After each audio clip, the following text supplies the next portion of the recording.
Hi friends, எல்லாருக்கும் வணக்கம். நான் தான் உங்கள் ஆச்சி பேசுகிறேன். சமீபத்தில் நம்ம அரிமளத்தில் ஸ்ரீ மீனாட்சி சுந்தரேஸ்வரர் ஆலயத்தில் சகசர கலசாபிஷேகம் மற்றும் அதிருத்ர மகா யாகம் மிக சிறப்பாக நடைபெற்றது.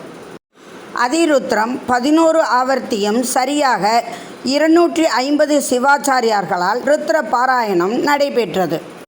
வேள்வியின் முதல் நாள் காலை நிகழ்வாக அரிமளம் சிறிய பொற்குடான் ஊரணியில் தீர்த்தவாரி நடைபெற்றது. கலசத்தில் புனித நீர் நிரப்பப்பட்டு சிவாச்சாரியார்கள் அதனை யானை மீதேறி நாதஸ்வரம் முழங்க குதிரை முன் செல்ல ஆணை மீது புனித தீர்த்தம் யாகசாலைக்கு கொண்டு வரப்பட்டது. மீனாட்சி அம்மனுக்கு சத கலச அபிஷேகமும் நடைபெற்றது. அதிருத்ர மகா யாகம் என்று கேட்பது மிகவும் சிறப்பு. அந்த யாகத்தில் கலந்து கொள்வது அதைவிட பன்மடங்கு சிறப்பு. அதிருத்ர மகா யாகத்தில் மகா சங்கல்பம் செய்து கொள்வது மிகவும் சிறப்பு. இந்த வீடியோவின் மூலம் நாம் அனைவரும் விழாவின் தொடக்க நிகழ்வுகளையும் இந்த அதிருத்ர மகா யாக நிகழ்வுகளையும் காணலாம்.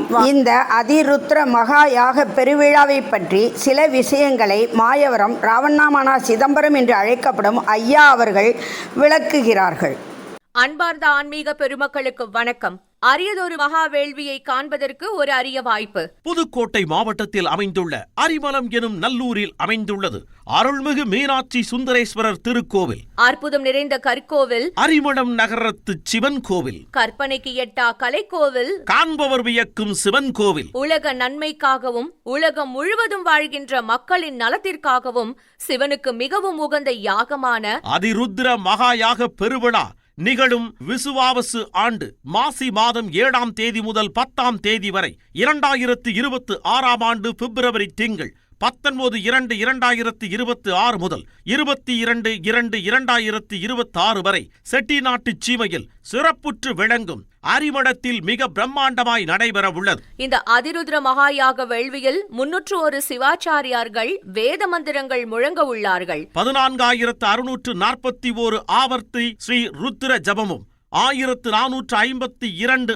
ஆவர்த்தி அதிருத்ர மகா யாகமும் அம்மை அப்பனுக்கு அர்ப்பணிக்கப்பட்டு யாக வேள்வியில் இடம்பெற்றுள்ள 1008 கலசங்களில் உள்ள புனித நீரால் அரிமள சுந்தரேஸ்வரர் பெருமானுக்கு சகஸ்ர கலச அபிஷேகமும் 108 கலசங்களில் உள்ள புனித நீரால் அரிமள மீனாட்சி அம்மனுக்கு சதகலசாபிஷேகமும் நடைபெற உள்ளது.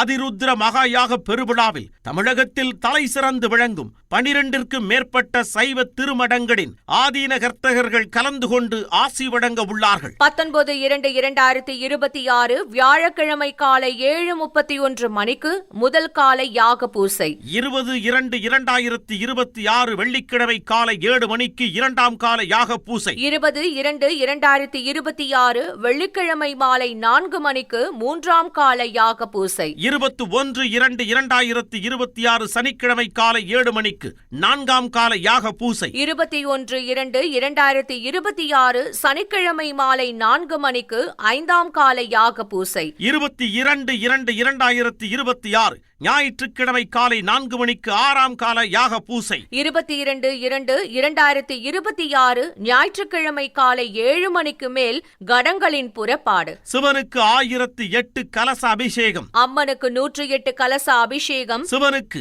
சிவ சகஸ்ரநாம பஞ்சமுக அர்ச்சனை, அம்பிகைக்கு நவசக்தி அர்ச்சனை, தீபாராதனை நடைபெறும். 22/2/2026 ஞாயிற்றுக்கிழமை இரவு 7 மணிக்கு மேல் பஞ்சமூர்த்திகள் வெள்ளி வாகனத்தில் எழுந்தருளி திருவீதி உலா வருகிறார்கள். அதிருத்ர மகாயாக பெருவிழாவின் 4 நாட்களும் பாண்டிச்சேரி திரு சம்பந்தம் குருக்கள் குழுவினரால் வேத பாராயணம் நடைபெறும். 4 நாட்களில் நடைபெறும் ஒவ்வொரு கால யாக பூசையின் போதும் தமிழகத்தின் புகழ்பெற்ற நாதஸ்வர கலைஞர்களின் குழுவினரால் மங்கள வாத்தியம் இசைக்கப்படும். இந்த சிறப்புமிகு யாகத்தில் நீங்களும் கலந்து கொண்டு பயன் பெற அன்புடன் அழைக்கிறோம். நோய் நீங்கி சகல செல்வமும் பெற்று பெருவாழ்வு வாழ நீங்கள் இந்த யாகத்தில் சங்கல்பம் மூலமும் பங்கு பெறலாம். புனித கலசங்கள் வாங்கியும் இந்த ஆன்மீக வேள்வியில் பங்கு கொள்ளலாம். உங்கள் அனைவரையும் அன்போடு அழைத்து மகிழ்வோர் அரிமளம் நகரத்தார்கள் மற்றும் அரிமளம் பொதுமக்கள்.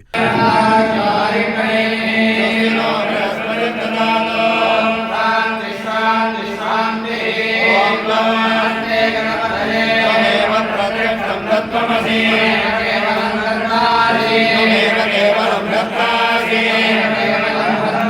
त्वमेव सर्वं कल्पितं ब्रह्मासि इदं वसि मे त्वं वा मम सोदारो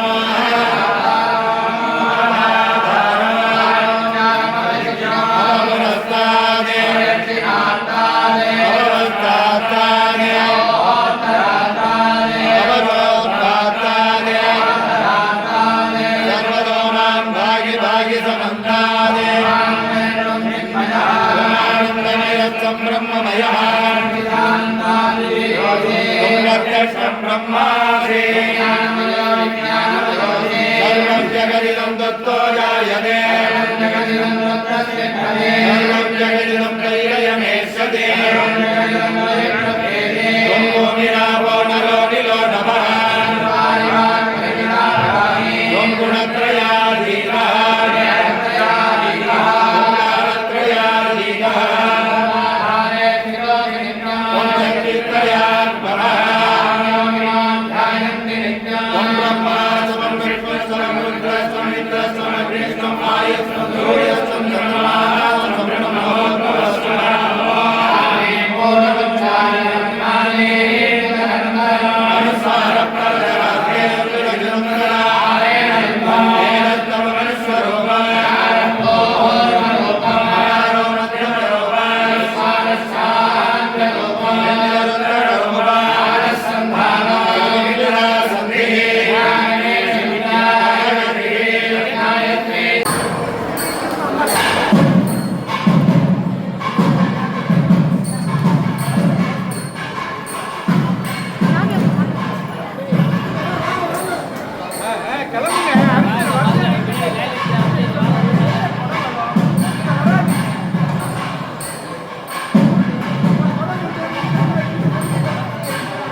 ருத்ர ஹோமங்கிறது பொதுவாக ரொம்ப விசேஷம்.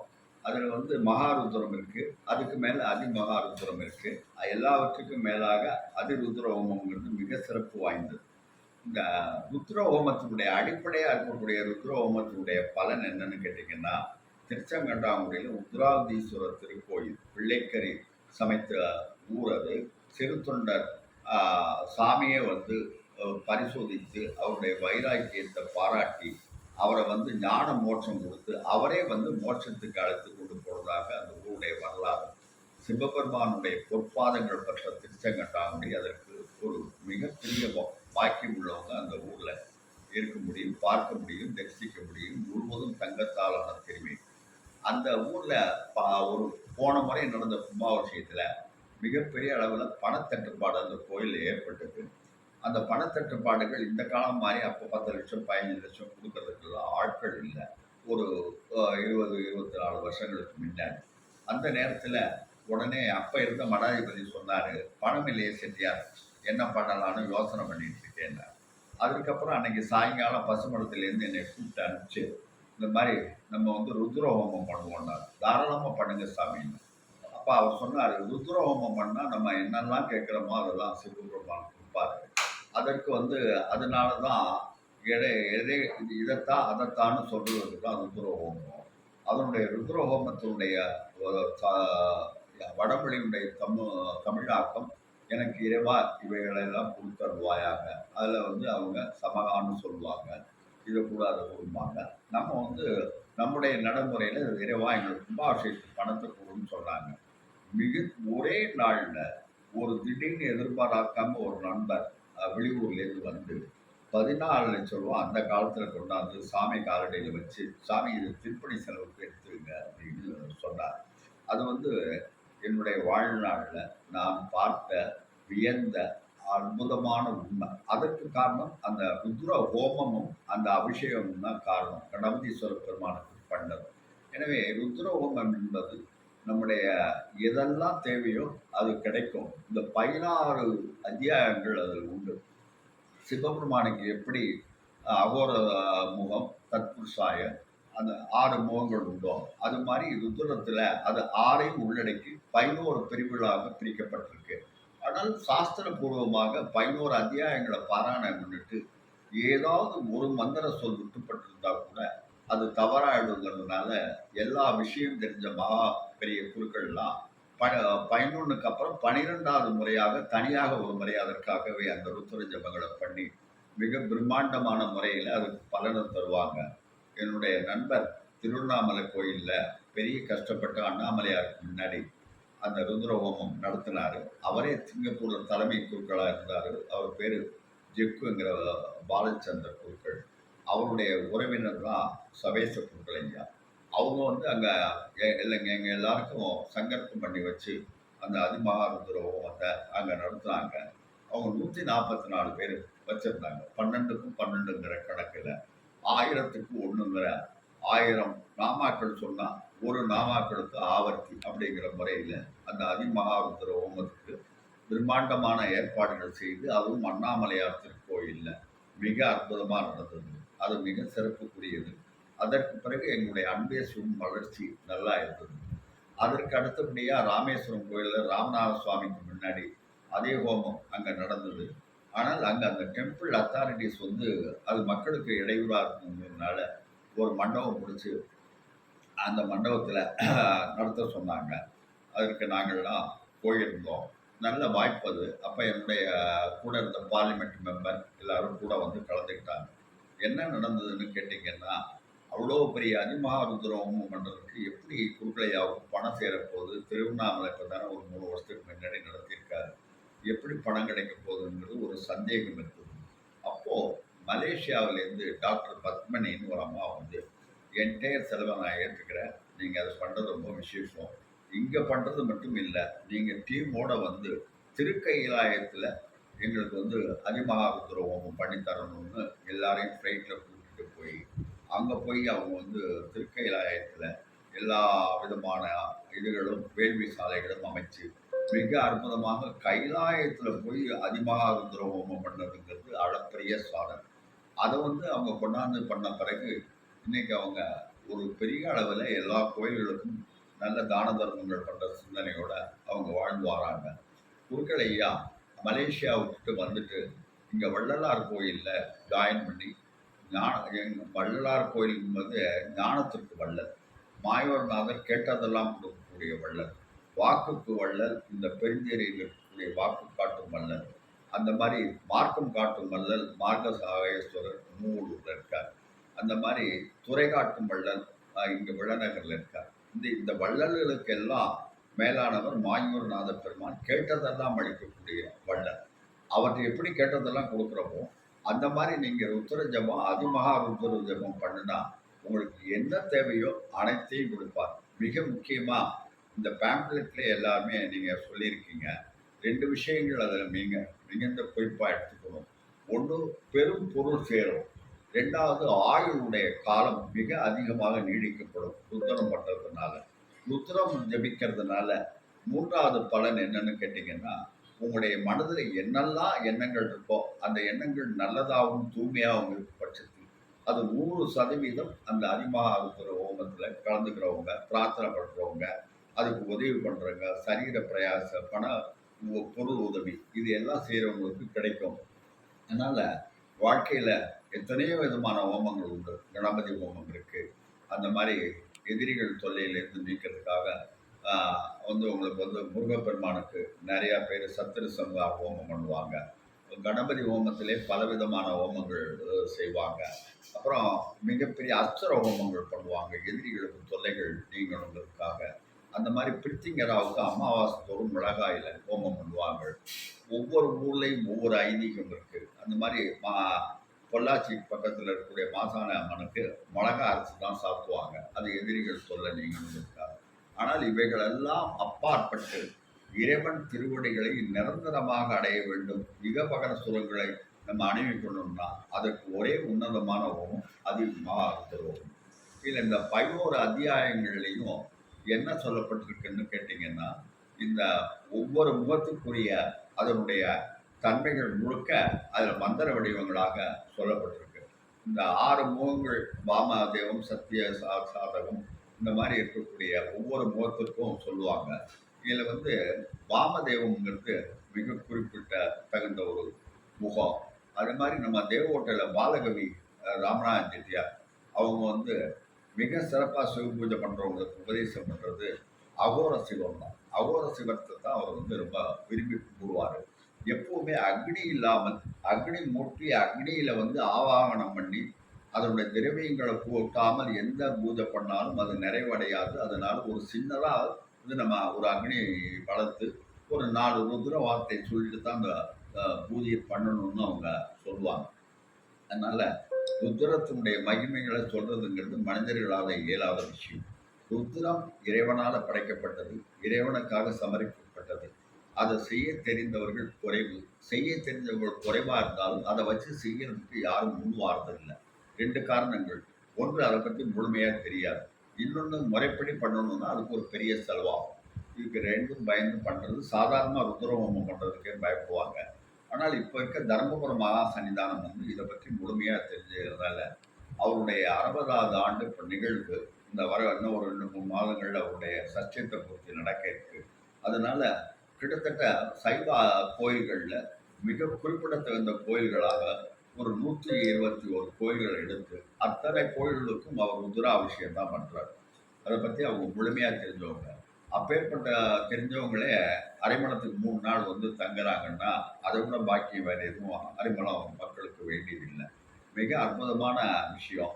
இந்த ருத்ர ஹோமத்தில் யாரெல்லாம் பங்கு பெற்றாங்களோ, யாரெல்லாம் அதற்குரிய பலனை அதற்குரிய அனுபவிக்கிறதுக்கு எவ்வளோ தூரம் நாம் எல்லாம் அந்த செய்கிறவங்கள உற்சாகப்படுத்தணுமோ செய்யணும்.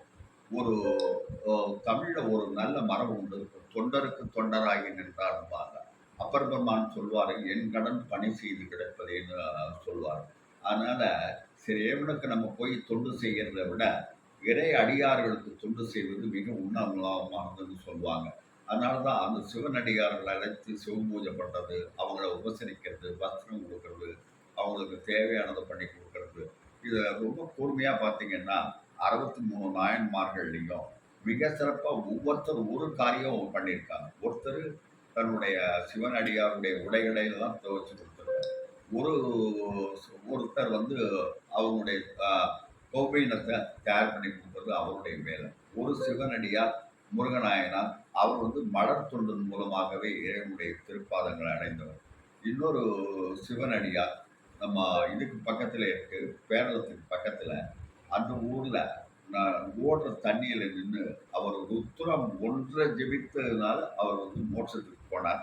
அவருடைய வரலாறு மிக அற்புதமானது. இன்றைக்கும் அந்த காவேரி ஓடுற அந்த ஊரில் முடிகொண்டான்ல இருந்து அங்கே வருது. அதுக்கு பேரே முடிகொண்டான்னா காவேரியுடைய சப்டிவிஷன் ரிவர். அந்த ருத்ரத்தில் கழுத்தளவில் தண்ணி நின்று அதே நாயன்மார் இவருடைய இதில் ருத்ரம் ஜபிக்கிறது இன்றைக்கும் பல ஆயிரக்கணக்கான மக்கள் கூடி அதை ஒரு விழாவாக எடுக்கிறாங்க. அதிமுக்கியத்துவம் வாய்ந்த ஹோமம் இது. அற்புத பலன்களை தரக்கூடியது. எல்லாவற்றையும் விட மானிட ஜென்மத்தில் ருத்ரமம் ஹோமம் பண்ணுறதும் அதை பார்க்கறதும் தரிசிக்கிறதும் அதில் பங்கு பெறுறதும் தான் என்னை பொறுத்தவரையில் மானிட இயலில் நமக்கு கிடைத்த மிகப்பெரிய வரப்பிரசாதம். அதை எல்லாரும் பயன்படுத்திக்கணும்னு ரொம்ப பணிவோட கேட்கும். அதிருத்ரம் நிகழ்வுகளை கண்டுகளித்த அனைவருக்கும் ஸ்ரீ மீனாட்சி சுந்தரேஸ்வரர் அருள் பரிபூர்ணமாக கிடைக்கட்டும். வீடியோ பிடிச்சிருந்தா லைக் பண்ணுங்கள், கமெண்ட் பண்ணுங்கள், உங்கள் ஃப்ரெண்ட்ஸுக்கு ஷேர் பண்ணுங்கள். இதுவரை சப்ஸ்கிரைப் பண்ணாதவங்க மட்டும் மறக்காமல் எங்கள் சேனலை சப்ஸ்கிரைப் பண்ணுங்கள். அடுத்து ஒரு புது வீடியோவில் உங்களையெல்லாம் சந்திக்கிறேன். Thank you friends.